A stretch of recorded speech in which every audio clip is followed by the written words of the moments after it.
Hello and welcome to Legally Speaking with me, Tarun Nangia.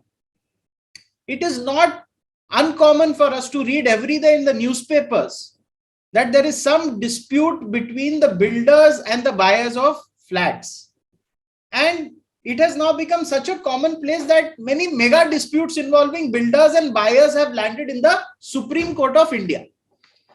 Recently, a benches of Justice D.Y. Chandrachud and Justice B.V. Nagaratna said that time has come to have a uniform builder-buyer agreement to protect the home buyers from the builders. Because as we all know, a home buyer on his own is not somebody who's got the wherewithal to get the agreement vetted. He goes by whatever agreement the builder hands out to him. Many times promises are not met and there are disputes then in the courts. So the court has now stepped in, and this was after a PIL which was filed by Ashwini Upadhyay, advocate, who happens to be with us on the show today. He's the lead petitioner on this issue. We have also a panel of experts along with Mr. Upadhyay. We have Justice Iqbal Ahmed Ansari, sir, has served as the Chief Justice of the Patna High Court. We have with us Gagan Kumar, who has very good knowledge of finance as well as law. He will bring in his commercial side expertise on this matter and share those things with us.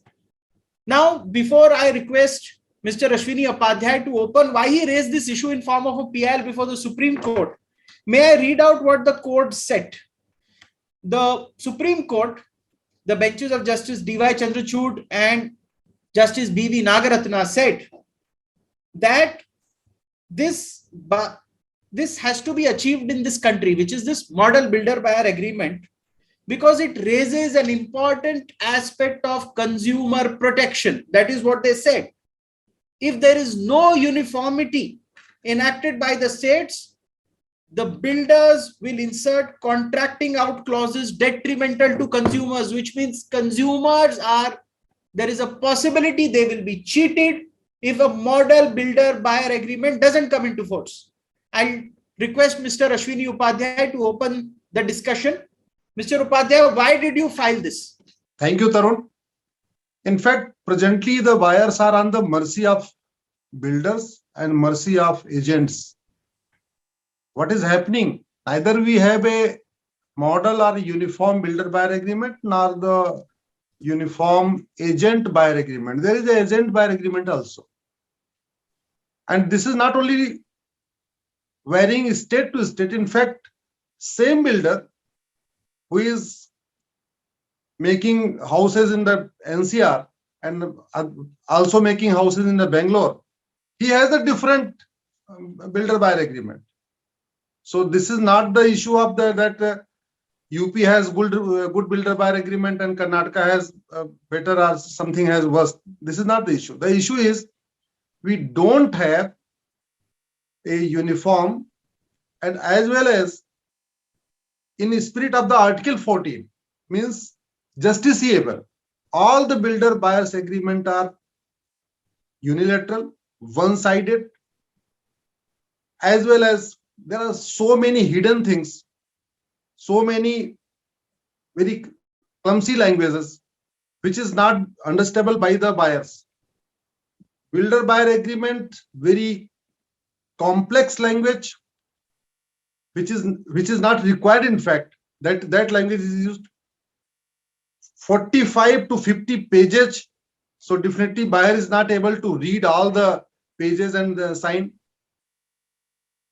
Buyer sign all the pages, and when matter goes to the court says you have signed it, so we cannot help you. So this is happening. You have raised a very important point. The unsuspecting buyer signs whatever agreement has given to him. Yes. Then there are many problems. Sometimes amenities are promised like swimming pools and gardens, and a building comes up in that very area. Sometimes he's promised verbally that he will be given a rental if he doesn't get possession, but that rental money never comes, and he's at the mercy of the builder.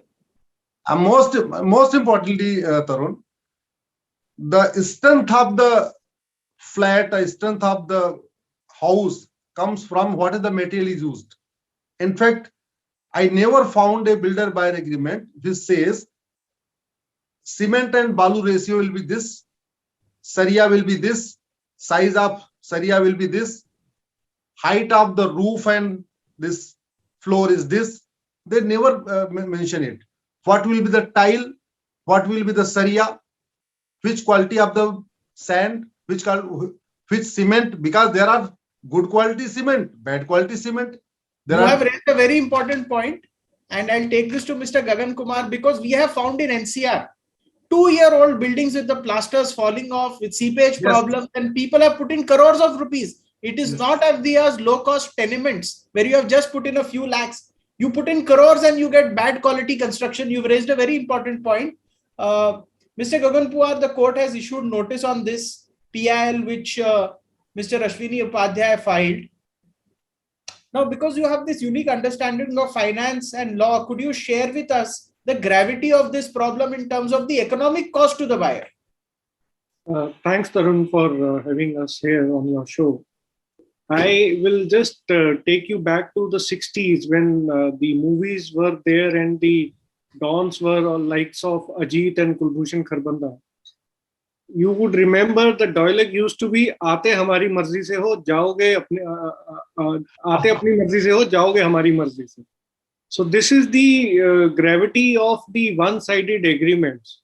And you see, this issue gained prominence way back in 2013, immediately after the formation of Competition Commission of India, wherein a dispute with some of the flat buyers with one of the builders gained so much news that actually Competition Commission imposed a penalty of about 600 crores on the ground, saying that you are abusing your dominant position.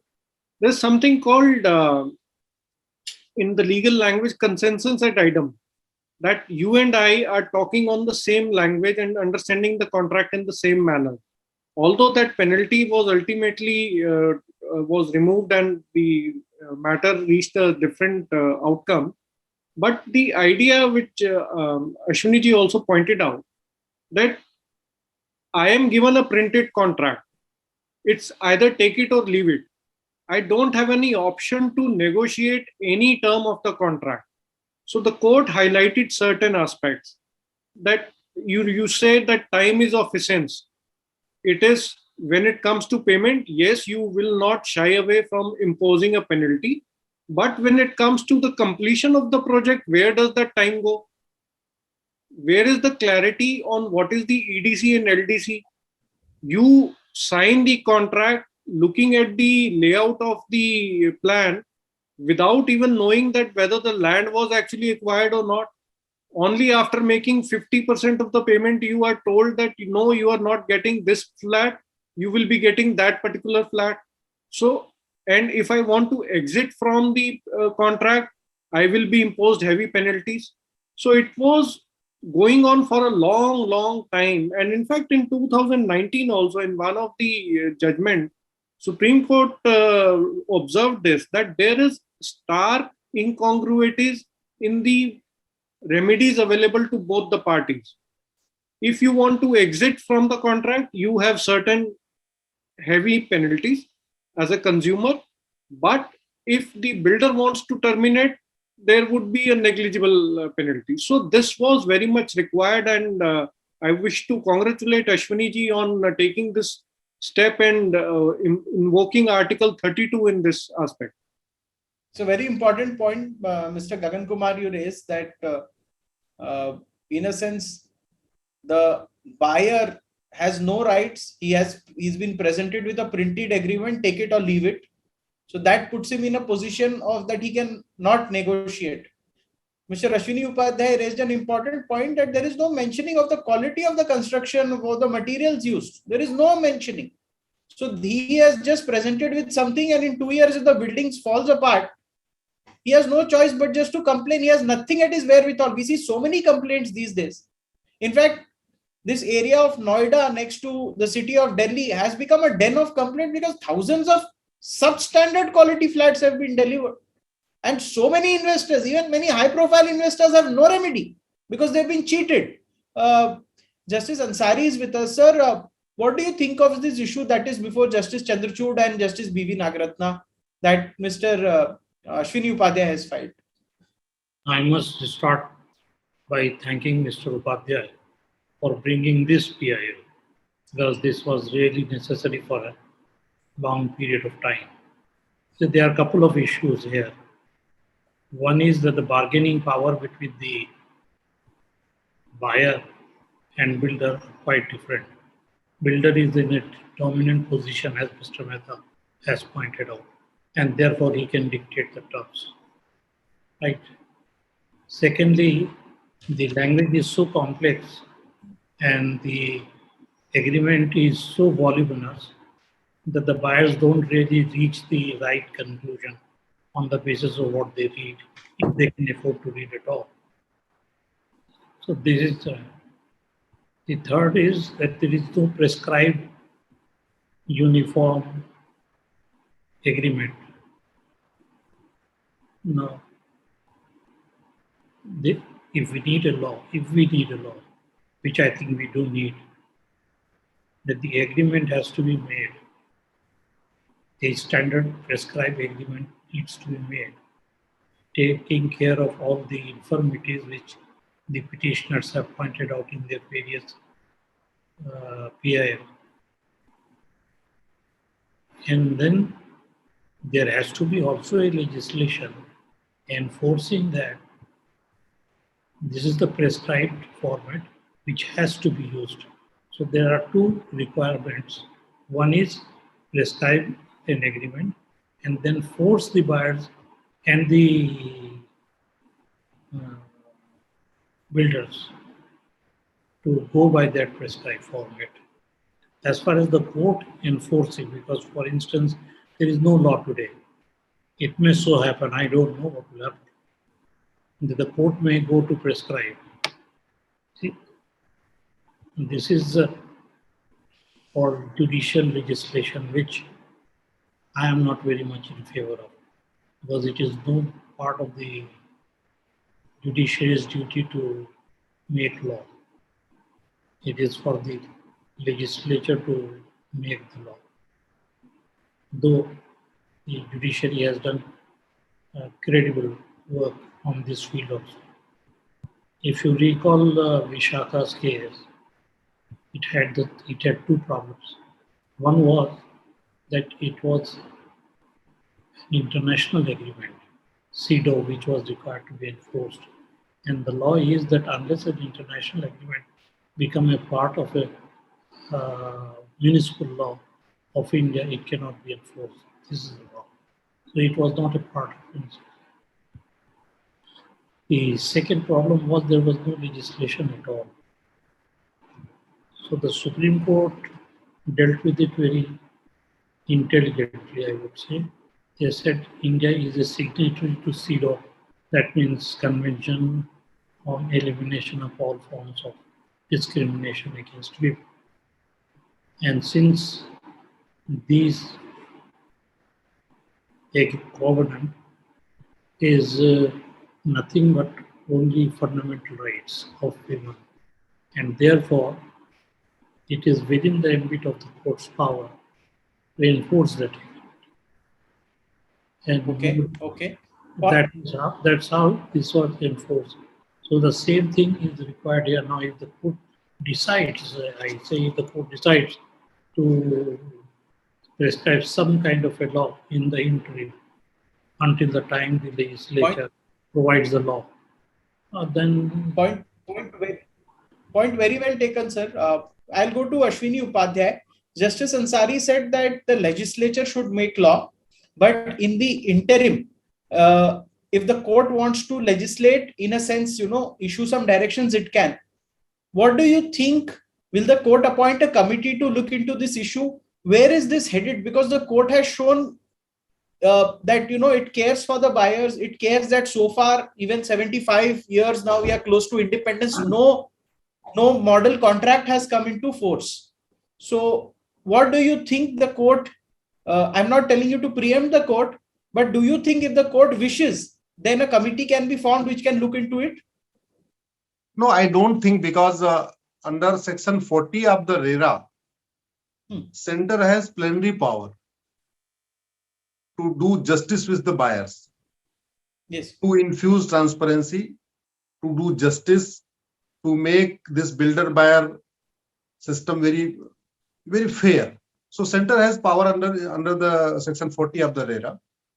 In fact, when matter came, immediately we shown section 40 to the court, and court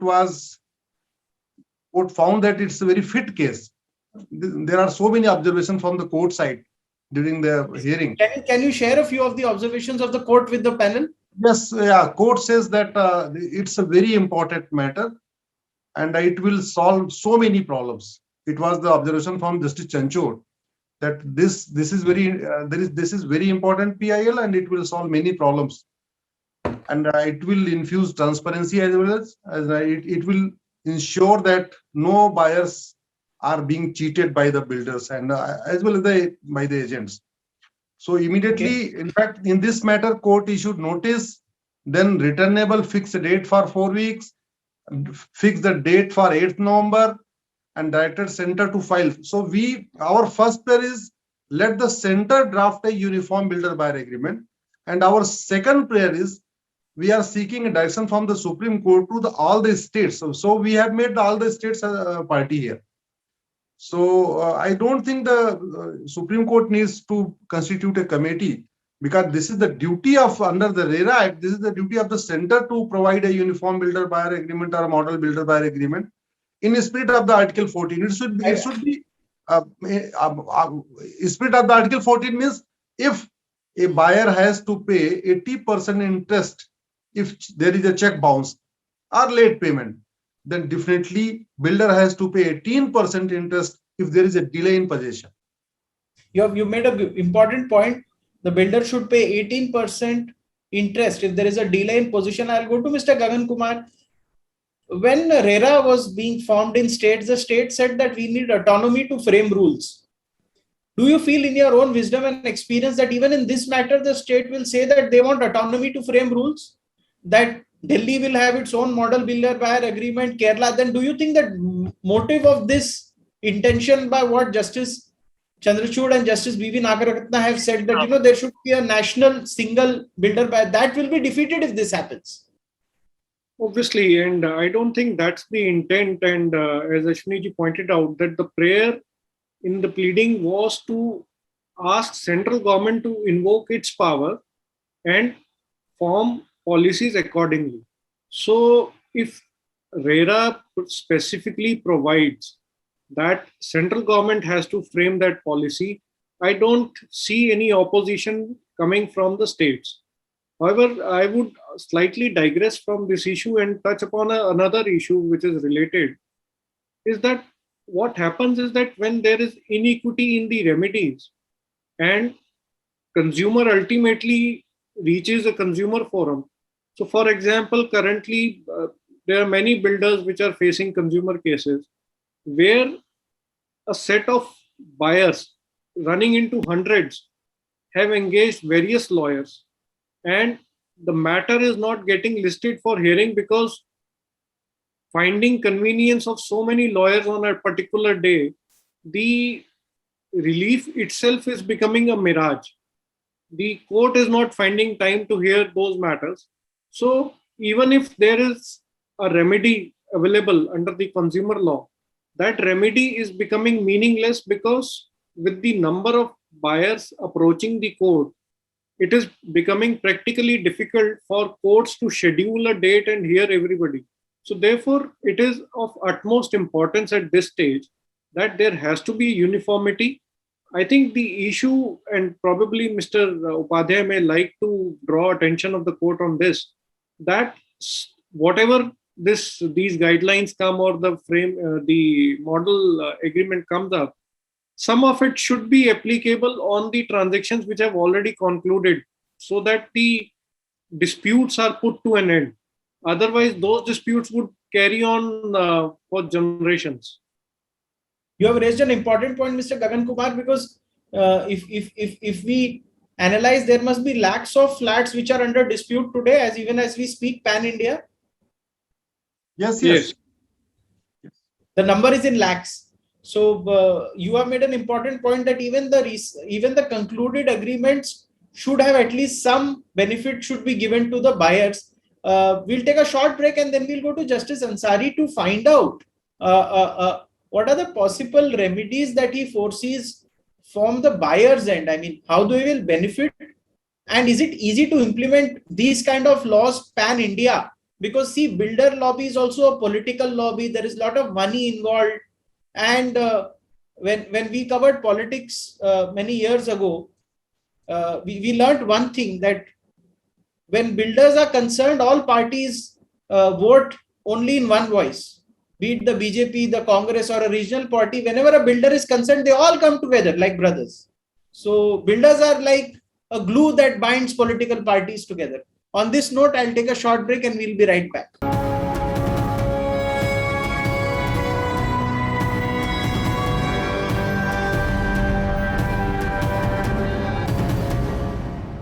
Welcome back. Just before the break, we ended with a small analysis that builders have become the glue in India that bind all political parties together.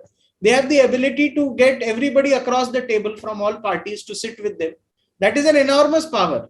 Sir, so if I may ask you, in India, is it easy to have a model builder-buyer agreement for all the states, the same agreement, or do you think the politico-business lobby of the builders and the politicians will oppose and use every trick in the book to let this not happen? No, we need not have any prejudice against the political parties. Looking at the situation presently prevailing in India, there are always difference of opinion between the political parties.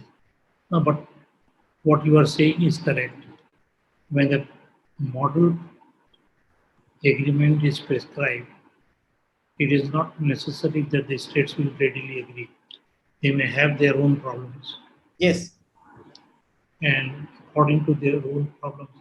And perhaps I think it would be wiser on the part of the central government that while making the legislation or the prescribing the agreement, they give some playing the joints as far as the states are concerned, so that the states can make their own agreements or laws depending upon what they feel as necessary. Second, as far as the buyers are concerned, buyers, even in the making of the law, has not much to do because it's a very weak lobby. Whereas the builders, as you have yourself pointed out, is a very, very strong lobby. And therefore, at the end of the day, it will be for the central government to decide what it will do. As Mr. Upadhyay has pointed out, it has plenary power. But State. legislation with regard to transfer of land or anything for me is a state subject.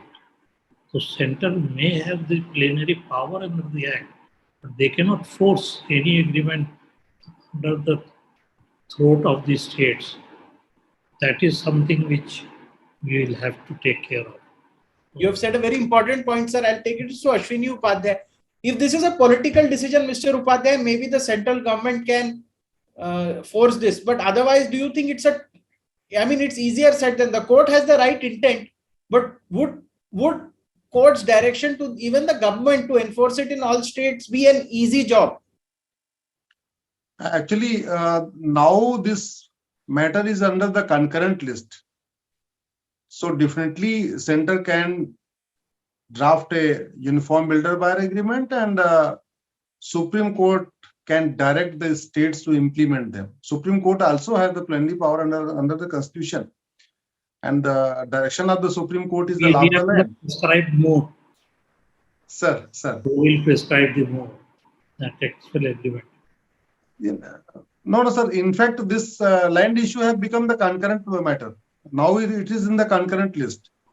Therefore, we are not seeking, in fact, the issue of the land. I am seeking that builder buyer agreement. What are the clauses? That clauses should be in the Ladakh also and in the Lakshadweep also. What are the clauses that should be applicable to the Gujarat as well as the Assam also? Because the house, the construction is almost same. Bedroom size, house, cement, balu, saria, tile, it's almost same whether it's a UP or Gujarat or Bihar or Maharashtra. So I am seeking a uniform builder buyer agreement. First of all, I am seeking simple, not the 50 page, 70 page, 80 page. I have seen a very reputed agreement from the builder in Bangalore. That is the 70 page agreement. 70 page. 70 page agreement. And I found that is 70 page in English. And buyer don't know the English. This is another issue. Throughout the India. You've said a very important, most buyers would not understand English, you're right? Yes. Most buyers in this country. So 70 page agreement. It's very interesting because our Chief Justice, Justice Ramanna, has talked about Indianization of laws, where he speaks that the common people don't understand what's being handed out to them. Yes. I mean, this point finds relevant in the Chief Justice points. Yes, definitely. Because in UP, in Bihar, I think everyone is not very proficient with the English. Similarly, in the South also. So we have only the Northeast, not all people. Yes. So definitely, at least what would be the language? It should be at least buyers should have the consent. Why are you imposing a simply English on the buyers if the buyer don't know? Builders lawyers know English as Hindi or some local language also, but buyer don't know. So you are right. So you are saying they should be given an option. I'll go to Mr. Gagan Kumar. Mr. Gagan Kumar, our Chief Justice of India, Justice Ramanna, said that there should be Indianization of laws. Now, about 6-7% of the country, maybe 10% speaks English. 90% wouldn't be able to proficiently understand the Queen's language. Do you think this is also an issue as far as agreements in this country are concerned? Tarun, I have raised this issue on several forums in past, and I have often given the example that look at any French document or any German document. They are always in bilingual. Yes. They have their French language and parallelly it's an English translation. You look at any government notice, it is always bilingual. So why can't these contracts also be bilingual? Very good point. At least the local person or the buyer, if he can't read English, he will at least understand his rights and obligations. That's one point. The second point, you touched upon the political lobbying. See, the public is sab janti hai. So this hapless buyer is the silent majority. They may not be doing a dharna pradarshan. Yes. But they know when the time comes to vote. So if the state governments sides with builder to the detriment of flat buyers or the purchasers, that public notices it. And with shows like yours, public is constantly getting aware of their rights. So those days are gradually going away where they can keep those people in dark and still win the election. You are right.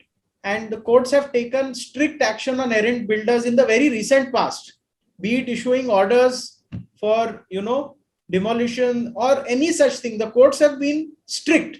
In the recent past, through NCLT also, we saw takeover of unfinished projects by NBCC for completion. All of that we have seen. So the courts are playing a stellar role. I go to Justice Ansari. Sir, is it possible for the court to issue an order for bilingual agreements pan-India? One in the native language and one in the English language. Is this possible to do? There is no bar as such. Yes. There is no bar as such, but I want to say that as far as the land rights to the lands are concerned, this is still under the Schedule 2 of the 7th schedule. 7th schedule list 2. And I think item number 18. So it is not that the central government will be able to do it. It has to, the state will have full authority because you see, the laws are prescribed according to the requirement of the state. That's why all land laws are state law. Yes. Whatever is the land law in Delhi is not necessarily same in Calcutta. In Yes. fact, Calcutta is entirely different from that of the many of the developed states like Delhi. Yes. So I think the issue would be that here the contract terms which will be defined, and even if the state government would have the right, at least this model agreement would act as a north star that the spirit of the agreement cannot be altered, subject to the modifications of the local conditions.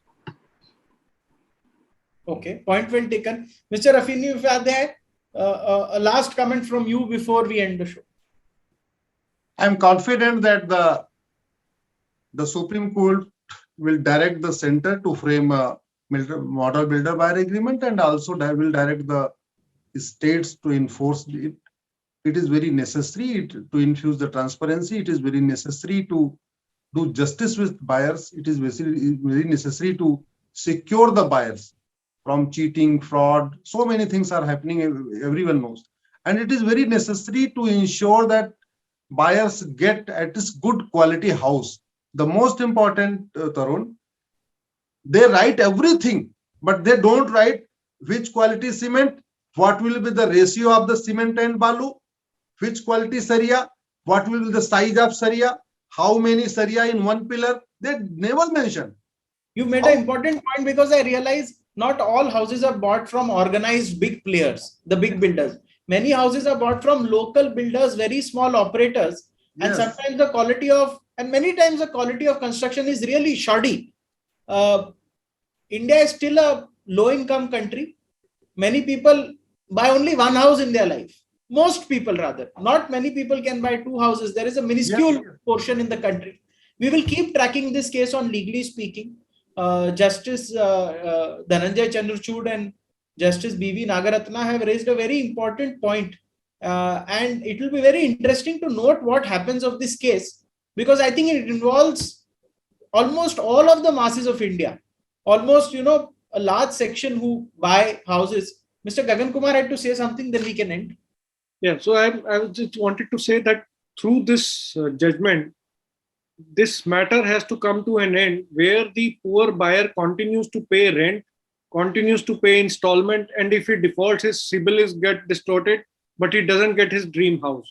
So this judgment should bring that relief to those helpless buyers. Indeed, we all look forward to this judgment. We'll do one more show. I mean, we hope soon there'll be dates on this PIL, and we look forward to see what happens, because this involves interest of all Indians in a sense. Thank you so much. Thank you so much, Justice Ansari. Thank you so much, Ashwini Upadhyay. Thank you so much, Mr. Ganfa, for sparing your time and joining us on this really important issue. We look forward to do another show on this issue. Thank you.